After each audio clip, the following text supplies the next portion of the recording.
பேச்சு போட்டியில் கூட என் திறமையை காட்டி இங்கு ஜெர்மனி டூர் வரைக்கும் வந்ததுதான் சமத்துவத்தின் கல்வி.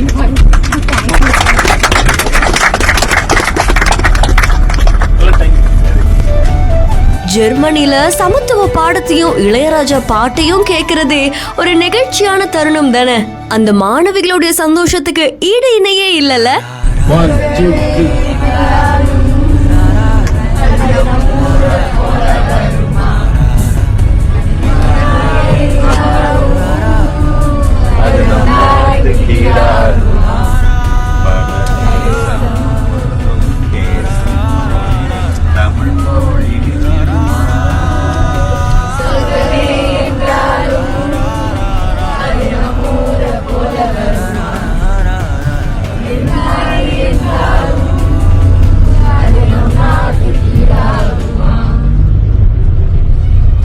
அமைச்சரான அன்பில் மகேஷ் பொய்யாமொழி அவர்களுடைய இந்த வீடியோ பலரையும் நிகழ்ச்சியில ஆழ்த்தியிருக்கு. அன்பில் மகேஷ் பொய்யாமொழி அவர்கள் ஜெர்மனிக்கு போயிருக்காங்க. அங்க நம்ம தமிழ்நாட்டில் இருக்கக்கூடிய மாணவிகளை ஜெர்மனிக்கு கூட்டிட்டு போயிருக்காங்க.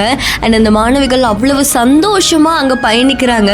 அப்படி பஸ்ல பயணிக்கும் போது அன்பில் மகேஷ் அவர்கள் பக்கத்துல உட்காரக்கூடிய ஒரு சின்ன பொண்ணு என்ன பண்றாங்கன்னா சமத்துவத்தை பத்தி அவ்வளோ தெளிவா அழகா பேசுறாங்க. பார்க்கும் போது இன்னும் கேட்டுட்டே இருக்கலாம் போல இருக்கு. அண்ட் அதை தொடர்ந்து அங்க இளையராஜா பாட்டையும் அத்தனை மாணவிகளும் பாடுறாங்க. அண்ட் இந்த உற்சாக பயணம் நம்ம எல்லாரையும் சந்தோஷத்தை ஆழ்த்தி இருக்குல்ல. இந்த வீடியோ இப்போ சமூக வலைத்தளங்கள்ல வைரலா பரவிட்டு இருக்கு. இந்த வீடியோ தொடர்பான உங்களுடைய கருத்துக்களை கமெண்ட்ல சொல்லுங்க. மேலும் செய்திகளுக்கு பிஹேண்ட் ஃபாலோ பண்ணிக்கோங்க.